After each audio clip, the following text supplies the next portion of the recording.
why are we talking about smart cities? Why are we here at PetNet talking about smart cities as a very important driver? So the Smart Cities Council, we are a working group of suppliers working with cities, trying to help clear obstacles for them to get their projects off of the drawing board and into reality. And so we work very deeply with the cities and help them understand and build frameworks for developing these projects and getting them moving forward. I'd like to talk a little bit about 5 trends that we're seeing that are leading to the demand for smart cities projects, and then I'll introduce my panelists here, or have them introduce themselves. The first one is urban influx. You know, populations are moving towards cities in a very, very big way. Right now, currently, globally, we see about 54% of the world's population lives in a city. By 2050, that percentage will be 66%. That's a lot of people. And when you take in population growth into account, it's a whole lot of people. When you combine that here in the United States with the crumbling infrastructure that we are seeing with urban decay, that is, and a lot of this infrastructure is that was built in the post-war period, is now reaching its end of life. We have an urgent need to invest in our cities, and I think that's one of the biggest reasons for that we're seeing so much talk about smart cities infrastructure. Number 2 is climate change. Smart grid, energy efficiency, distributed renewable resources. These changes have come. There is need for additional resources to support that. Resilience, we're seeing both resilience demands from both man-made and natural disasters. And you're seeing a lot of cities out there trying to get their hands around how they can create a more resilient environment for their citizens. Better government, making that government more efficient. With more people, more demands on the city services, they need to be able to provide more efficient means of service for their citizens. And then lastly, global competitiveness. We're seeing a demand for global jobs, and companies are able to move anywhere. They're able to move anywhere in the country and anywhere in the world, and so we need to provide infrastructure to attract the most jobs possible. So with that, those are the 5 demands that the Smart Cities Council is kind of keeping an eye on. With that, I'd love to turn it over to my panel. Please introduce yourself, introduce the company that you work for, and how you are enabling smart cities. Thank you, Jason.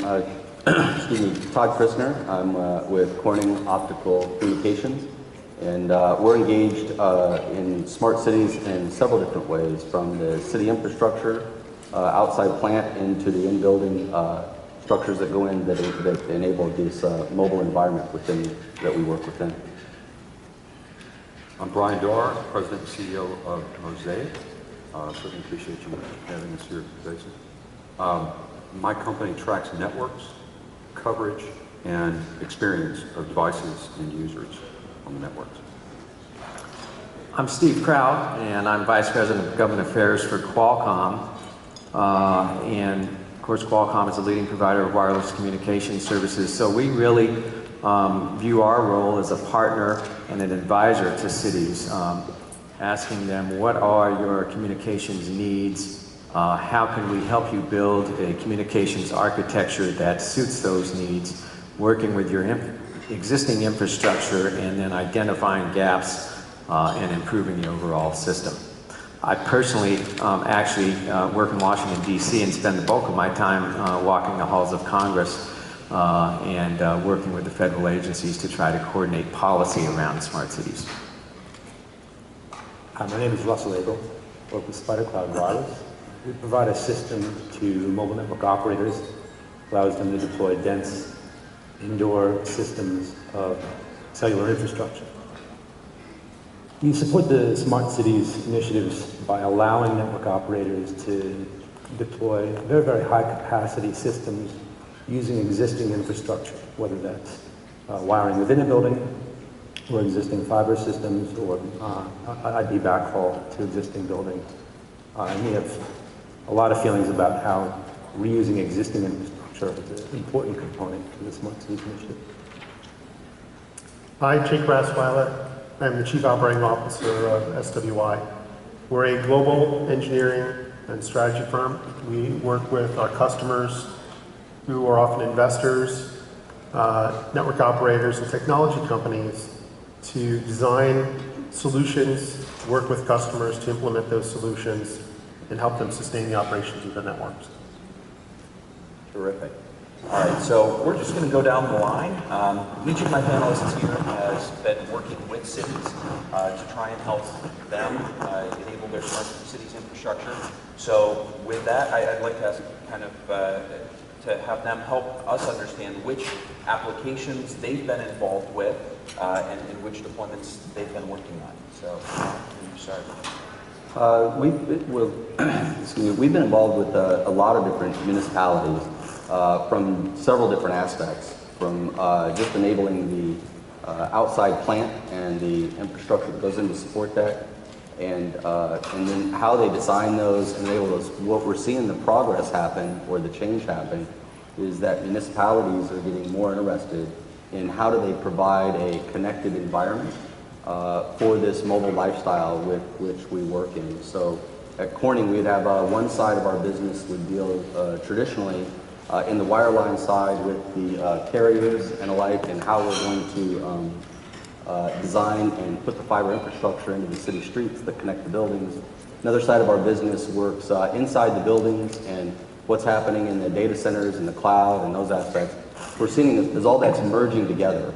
And so Corning's involved in each aspect of that mobile lifestyle behind the scenes in one way or another. So as we're engaging with these municipalities, it's how do we educate them on how these systems tie together, what technologies are available to them to deploy, and then what innovative solutions are we bringing to the table that actually enable them to have that fully merged, converged infrastructure that supports this mobile applications and mobile lifestyle that's getting into cloud and Internet of Things, all those things, so that they're able to traverse we like to refer to as public and private networks. So as the mobile user is going out in the environment on that mobile device, they need to be on their work or private network, and they need to get onto their mobile their personal platforms, which are not considered the same networks. And how do they support somebody in that environment, whether they're in the city street or in the building, to engage in both of those connected lives? So that's where we're sitting, and we're doing that in several different cities now. So. Bryan? I live in a suburb of Memphis, and one of the things the number one problem, other than the trash pickup that people were complaining about, was how bad the wireless service was. So this is the city of Germantown, and their number 2 complaint from their citizens across the board was bad wireless coverage. So the first thing that cities need to do is what everyone in this industry has been telling them to do for 30 years, which was, help us get towers up and signal where it needs to be, so that your citizens, your constituents, have access to this technology. But what they need to do now, or what they're looking to do now, is be able to track that improvement over time. They want to understand, what does the network look like today? Where are trouble spots? And as we make changes to make it easier for operators to provide that service, are we making progress? Are we improving signal levels? Are we improving throughput? And of course, you've got to have the infrastructure in place to do that. So that's been really our initial foray, since we've always helped the operators themselves understand where all their roaming coverage was, what their network partners were able to provide to them at a very macro level, such as the websites that you see on the various carrier websites and other different types of providers. We're now looking at it at a very, very granular level to help cities understand where the network is good and where it is poor. And the traditional source of that data has been from the carriers themselves, but you're able to actually help them, the city leadership, understand exactly where they have good coverage and where they have bad coverage from an independent kind of third-party source. Very, very much so, down to a few meters. Which is great. Steve? Well, obviously, we all agree here that providing, the telecommunications infrastructure and the connectivity is the backbone of a smart city. I'll just take a little different bent, and that is that, I spend a lot of my time trying to educate local officials about how you can build a smart city. What are your choices?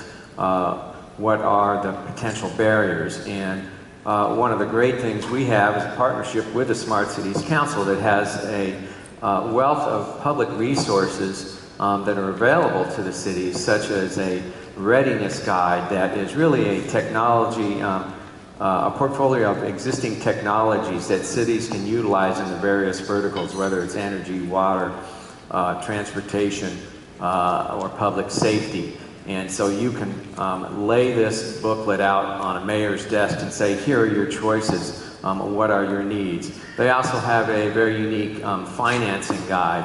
Obviously cities are struggling with budgets, available funding, and this guide has unique ways in which you can finance these projects, whether it's out in the long term based on efficiency gains or other means. And then talking to them about what are the potential barriers, and certainly issues such as security and privacy come into play, and how do you go about addressing that based on your city needs. So, as an infrastructure provider, we have a very, very clear point of view that we don't know what the applications are for smart cities. But since the beginning, we've had a very, very firm point of view that we should enable the service provider, the enterprise, or the recipient of our systems, as well as the users, to have the ability to do things that they traditionally haven't been able to do. This functionality now is often called mobile edge computing. It's something we've been doing for a while. And the idea is that you push as much intelligence to the edge of the network as you possibly can. Once that capability is in place, we found that certainly not us, but partners to the network operators, partners to the municipalities, are able to come up with applications. They're able to come up with use cases that we frankly never imagined before. This is somewhat outside of the United States, but we have a partnership with the NEC Corporation of Japan, who have their own independent smart cities organization. We find in areas in Asia Pacific where there is much more uptake of combining security systems and user data and things that you probably couldn't do in the US quite so easily, but integrating those quite seamlessly into cellular networks. Some version of that is going to be happening here. I think Todd brought up another excellent point earlier, which had to do with my network, my usage versus my office network, my office usage, or my public sector, whatever it may be. And I think a key aspect of what we hope to accomplish at SpiderCloud is to put the tools in place for these distinctions, these applications, these use cases to be able to be used 5 years from now, 10 years from now, without ripping up the ground again, without tearing up asphalt, without ripping cords out of the ceiling of the buildings. We're enabling all of that over the existing infrastructure. So I'm going to start with the buyer, the end user of whatever the smart city application is, because a lot of times they're ultimately doing this with an economic outcome at the end of the day. They're looking at deploying better lighting technology, better traffic management technology, and the people that are buying that are often not technologists. They're often not telecom. You typically look at a dais of people that are going to be there. There might be a telecom person there, but it's often represented by a much different user base. So one of the key challenges is helping them to understand, first of all, how does their use case, their economic outcome translate into a requirement? How can that be mapped out in a business case? Those are typically technologies, devices, systems that have very different uses or use cases than our smartphones do. And so those applications have a very different behavior on the network, the heterogeneous network that they're going to come across than the legacy users. Understanding how the network is going to service them and how their demands on the network are going to be different are all aspects of that. And then lastly, probably the most number of IoT devices, smart city devices that are out there are the ones that haven't been deployed yet. They're the applications people haven't thought of. They are derivatives or improvements on what's out there today. And the question is, how do you combine that technology and give that sensor that may have a bit to give it a digital voice, and working to identify what technologies can be leveraged in each of those cases, so that at the end of the day, the entire ecosystem from that sensor with digital voice ends up satisfying the use customer of the person who's originally buying it. Those various aspects are all aspects that we touch with our customers. So that's a great point. We've sort of gone from the applications, talking a little bit about what are the key applications that are going to be driving demands for the network. I've heard in a number of conversations in preparation for this and others, intelligent streetlights are one that we're seeing a lot of demand for, that cities are starting to put RFPs out for currently.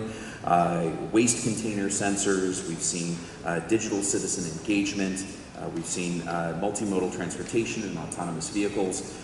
These are all applications that are going to be driving demands for the network in the future. But we've started to look at some of the obstacles, and I think that this is a kind of a key point.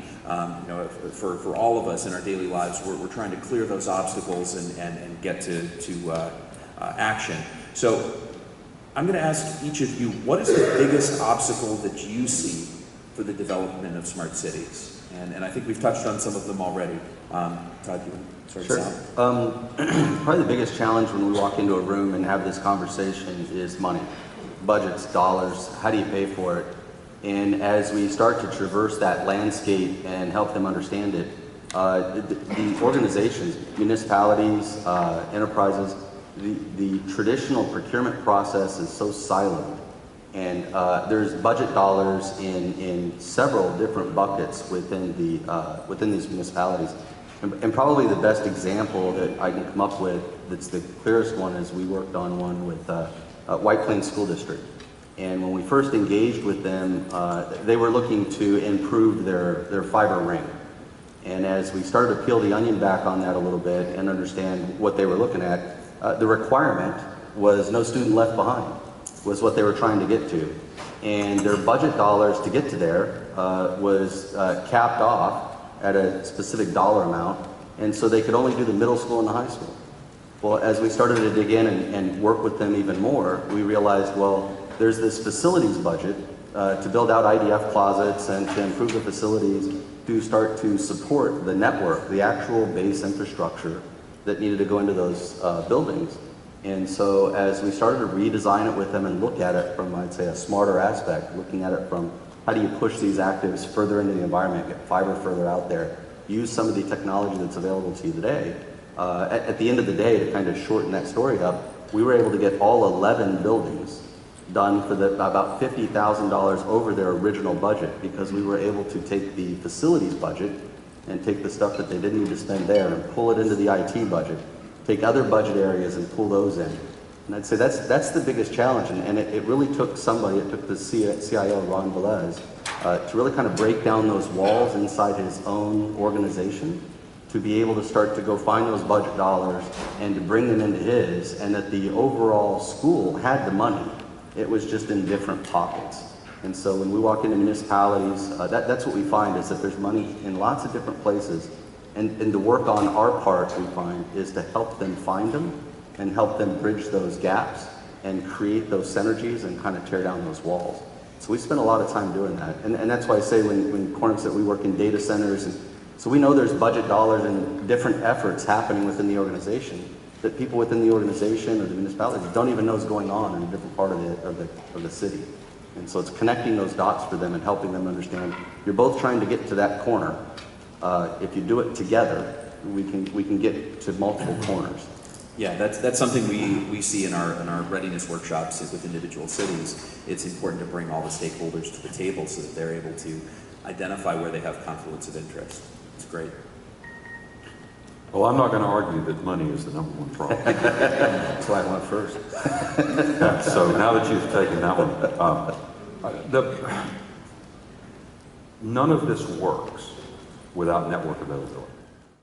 In large urban areas, you've got a significant number of people in any city that you want to name, pretty much, where they have a very large class of people that have trouble finding employment, they've got difficulties with education, and the networks tend to get built out, understandably, from the operator standpoint, where they can bring the most revenue back.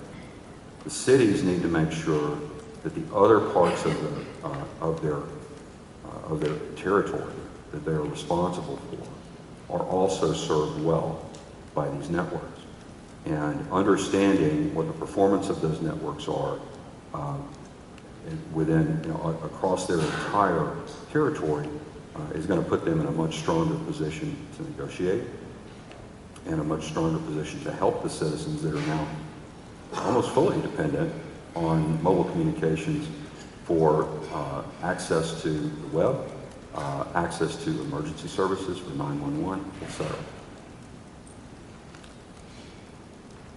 Obviously, money, infrastructure, critically important. I'm going to say leadership. We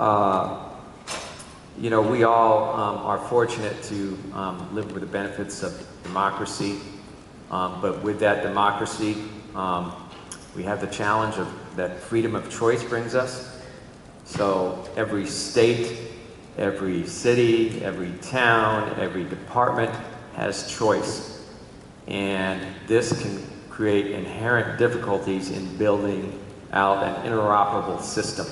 And so without leadership from the top to get the various competing jurisdictions all on the same page, you're going to have a system that doesn't serve the bulk of the citizenship. And I'll give you an example. One of our most visible projects is right there in New York City, where the city had thousands of old telephone payphone booths that were no longer utilized, of course, with the advent of mobile phones. And so the city put out an RFI, well, how can we repurpose these payphone booths to something different? And they were spread across 5 different boroughs. And we joined a coalition that proposed replacing those telephone booths with these 9-foot tall digital kiosks called Link New York City, which would provide free Wi-Fi service to the residents across the city. It was a tremendous challenge to go through the various bureaucracies, rules and regulations of the 5 competing boroughs. But there was leadership from the top that worked it all the way through. And now we have installed, I think, over 400 of these kiosks. They're operating very efficiently, and we're going to be putting in 7,500 to 10,000 over the coming years. And this is a project which helps bridge the digital divide because the citizens get free Wi-Fi service. There is no cost to the city because there's public advertising offered on these devices, which pay for the installation of the devices and the overall operation. And in fact, it's a revenue raiser for the city. So through that leadership, we were all able to implement a successful program that turned a historically single-purpose payphone telephone booth into a multi-purpose modern-day kiosk. So just to expand on what the previous 2 gentlemen said, I think one of the biggest issues is that people have spent at least 2 decades now trying to figure out the Metrocom problem, which was, even if you have a great technology, how do you coordinate private access to public property? So if everyone remembers the Ricochet network in the mid-90s, it worked fabulous. It was terrific. It's just that they lost money on every new pole top they installed. So, the New York Wi-Fi example is a terrific example of a system that works. It came right on the heels of a public system that didn't work. If you look at the Do It in New York process after 9/11, where municipalities were beating each other up, agencies were beating each other up all the time. So I would say definitely for the smart city initiatives, I think what you hear everyone say is access. Access to resilient, reliable, largely wireless networks is critical. And we've got to figure out whether it's at the state, municipal, or city level, how to coordinate that in a much better fashion. I mean, I can say as an example, if you look at other places, Singapore, Japan, Hong Kong, the speed at which they can deploy a new idea for public safety, or for trash collection, or for municipality purposes is stunning. What they're able to collect and what they're able to do in a matter of weeks would take years at the rate we're going right now. And it's too bad because we have the potential to do a lot of very, very interesting things here. Agree with everything the panel is saying. You know, I go back to a project that worked on 8 years ago, but what happened there holds true today. We're talking about smart cities. It's not a smart DOT, not a smart sanitation department, not a smart what have you.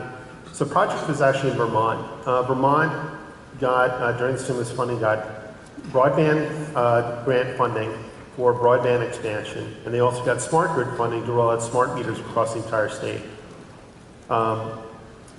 VTEL and the utilities of Vermont both had a mandate to deploy, and they both didn't have enough budget to get the job done. The reason was that they couldn't both address the rural areas. At the state level, they, driven by the governor's office, and we were actually working with one of the utilities to help map out what happens if you actually start talking to each other. So if the utilities, by rolling out their smart meter deployment, are an anchor tenant on the rural broadband deployment, they can then be drawn or build out far enough because they have an ROI to build out. They know that the customer is going to be there. So they did rural broadband and they did rural smart grid all at the same time just because they aggregated two projects that both needed telecom together. And a lot of this in these smart cities projects are, as you said with Citywide Plains, there's a DOT project, there's an IT budget. A lot of these economic-based outcome projects all have a telecom component, but they're all done in silo. If you bring those technologies, those communications budgets together, you start sharing information, you move from a smart lighting, smart sanitation department to a smart city. But it's combining the budgets, the efforts, and the interchange of data. And that's where you really see this unleashing of value from that shared information. And you originally go back to the customer's original goal of seeing a more operationally efficient and a smarter city. That's great. The one thing that I didn't hear mentioned, and I'm just going to throw it out as a toss-up, is security, right? In light of recent events, we've seen denial of service attacks on public and private networks as a result of IoT devices that are hitting those networks. Whose responsibility is it to secure the networks? Is it the supplier communities? Is it the city? Who is ultimately responsible for making that happen? Anybody? I'll start. I think there's two sides to the security. There's the physical side and the software side. And so one of the venues we worked on kind of addressed the security aspect. We were building out the Texas A&M project. And in the middle of building that, when we first put the system together, bid it, kind of getting involved in it. The point of sale system, what you run your credit cards through for Levy, was going to be on a separate VLAN, but on the same active gear. And Texas A&M said, we want no responsibility for this. We want it to be on a completely segmented network. The reason for that is the Target scandal had happened at that time. And so they were looking at the implications of all that stuff and getting the university pulled into that stuff. So they created a physical separation between them and the credit card data by putting it on a separate network. Doing this aspect of a converged infrastructure, we'd put the design together that we had multiple fibers out to several endpoint locations. And so, and the university picked up that cost from the aspect of it was to double the fiber count out there. Roughly a 5 to 8% material increase in cost to protect yourself for future proof, right? Or future flexibility is the new term that's coming around now. But So we were able to simply add additional active devices in the environment to the already existing fiber infrastructure that's sitting there. And, you know, rough numbers, I mean, we were a third or less of the cost to create a completely segmented, separate point-of-sale system out there and insulating on a physical layer of that, leaving the software side of that credit card data onto Levy's problem, not the universities. So we don't get involved in the software side, it's these guys. But, you know, there's two sides of that problem that we can look at, so. Go ahead. I can take a stab at it. You know, security is the responsibility of all the stakeholders. There's no question about that. And whether we're working through industry coalitions, develop some sort of uniform standards or some sort of process in which you're trying to build security in from the front end of a system that all players are playing by the same rules, it's the responsibility of everybody. And I'll give you an example in terms of what went on with the federal government. Over the last 5 or 6 years, there were a host of different cybersecurity bills. It started out with mandates. The government would lay down the line, industry must meet these targets, they must meet these goals, they must provide this amount of security. And industry kept saying, there's no possible way that the federal government can keep pace with the change of technology. Okay, this went on for 2 or 3 years, maybe even longer. Certainly 2 or 3 years in which I was involved in the cybersecurity debate. Congress could not get anything passed because of the conflicting views on that. Ultimately, the president said, we can no longer wait. We must take some action on some cybersecurity, and so he issued an executive order and asked the Commerce Department through the National Institutes of Standards and Technology to develop a process in which you're involving all the industry stakeholders to start developing best practices, industry-based standards. And initially everybody was, oh, this is, you know, way far out in front. We need to deal with this at the policy level first. Congress has to authorize this.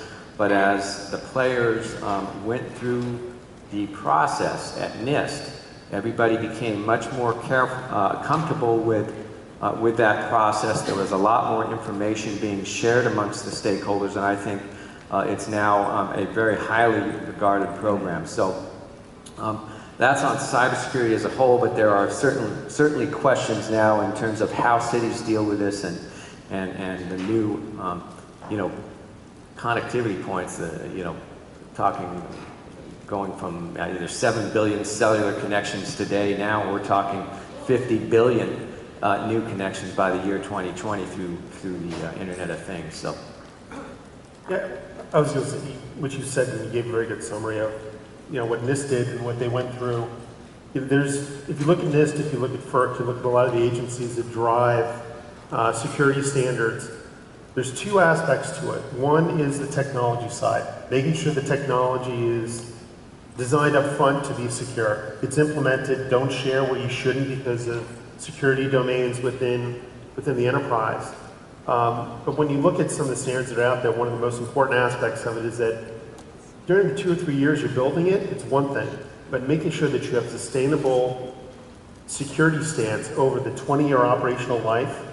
Anytime you do a new firmware download to the device, anybody who's touching or has access to technology, many of the security compromises that you see are not because there was an error made on the original, you know, coming out of the factory. Yes, there's elements of that as well. But it's the operational. Somebody went in with the USB drive, they did something they shouldn't do. Very much of it has to do with making sure that you have an operational stance that makes security a day in, day out over the lifetime of the project. Good. So while we're talking about public policy and regulations, there's a lot of different city regulations that cover the networks, whether we're talking about cell sites or rights of use or even up to kind of federal standards. Magic wand question, if you could change any one regulation, what would it be? How would you like to see things changed one way?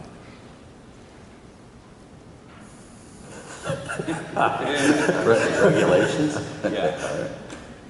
Steve? Well, let's just, this would not be a wholesale change, but we're certainly, supportive of streamlining the approval processes, whether it's for cell towers or the advent of small cells.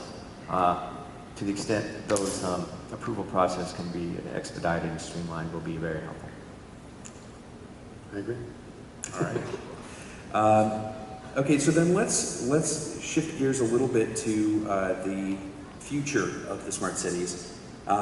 If you could give cities one piece of advice, and I know we've sort of touched on some of these, but if you could give them one piece of advice for planning for 2030, what would that be? 2030, 2050, as they look towards the future, what's the one thing you would like to see cities focus on?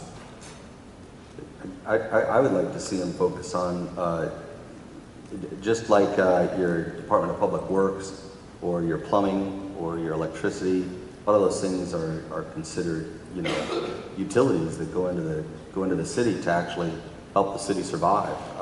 They're things that the population use to live out their daily lives. But I'd say our city infrastructures now, our telecom infrastructures, and this wireless access is becoming more and more of a utility, and they should plan and think about their city infrastructure builds, the upgrades they do, in those kind of aspects, from access to cloud, Internet of Things. When you start thinking about all these different things that can go on, how they can do parking meter and camera surveillance and all the different things that you'd want to do inside a city, the different points of presence or IP addressable devices that you're going to need to be able to support that starts to become a utility that's in there. And the term, and most of you guys have heard of it, but the public-private partnerships, where you start to look at those and say, how do we partner with organizations, the carriers, and different people to say that they have a need to provide access within the municipalities as well. Well, how do we merge those together and come to a common goal that we can have this utility that's within the city infrastructure that's built out and leveraged that can be can return value back to the people who live within that community. And that's where I'd say if they could think in that context and make plans from that line of thought, I think that would improve how they operate, the regulations that they would try to implement, or how they look at those things, and the budgets when they start to develop their budgets for next year, 2017 budgets. They would look at them from that perspective, like this is smart money to spend here, and multiple people will get value out of it. And we now have an asset that the other entities would find value to attach to or come in and participate in. So. That's a good point. When at the Smart Cities Council, we created an ROI policy brief attempting to show the benefits and increased ROI of smart city infrastructure projects versus traditional infrastructure projects, and the increased ROI that you can get from those. It's available on our website. Who else? If anything else, any advice you'd want to give cities? So if you go out of the just the wireless bubble for a second, and you think about some of the changes that you can read about kind of on a daily basis now, whether it's autonomous cars or drones or things that are technologically not that far away from being very common day-to-day parts of our lives. I think the rate of change is going to catch up to the general public in a way that's going to surprise a lot of people. And I think it's very important for governments, local governments, national government, everyone, to engage with the people now to start the process of figuring out what we accept and what we don't accept. Because if tons of change just comes very quickly, and suddenly you have autonomous 18-wheelers driving through your downtown neighborhood because that's the most efficient route from point A to point B, people are going to be very, very upset. If drones start popping up going down the street because one person happens to want to track their kid who's got some learning disability or something like that on a minute-by-minute basis, people should be aware that this technology is around and can affect their daily lives as well. So if you look beyond just, making your mobile phone work a bit better, But how technology touches the day-to-day lives of most people around, I think most of us don't have any idea what's coming. And that's a role that only government can play. Cities exist to serve the people that live in them. It's kind of an obvious statement, I understand, but one of the number one things one of the most important things our society has been driving forth over the last several decades is improvement in health and safety of the citizenry. We're spending a tremendous amount of money on improving health. We've got some amazing technology that's already out there and more that's coming. It's going to help monitor people who have got chronic health problems and be able to notify facilities when they find themselves in trouble. We've talked a lot already today at this conference about indoor coverage. That's where people spend most of their time. For better or worse, we probably all could use some more sunlight, but that's where people are going to spend most of their time. Most wireless device usage takes place indoors. And making it as easy as possible for the providers or for the building owners, as the case may be, to be able to implement, to be able to put the infrastructure in place to provide full connectivity to as many square inches of the indoor area that exists within a city is an extremely important issue moving forward with being able to communicate from these safety and health devices, or to make a 911 call, to be fairly obvious about it, back to whatever center is monitoring that device. And the more cities can do to streamline that and make it affordable, then the more successful they're going to be in attracting businesses and attracting citizens. They spend billions of dollars a year in putting pilot programs in place where they offset taxes and so forth to attract cities in. If you just make it easier for the wireless operators and infrastructure providers to put this technology and this capability in place, it's not necessarily money that the municipalities have to spend. But it's an easy way to make sure that you're competitive with other cities across the world.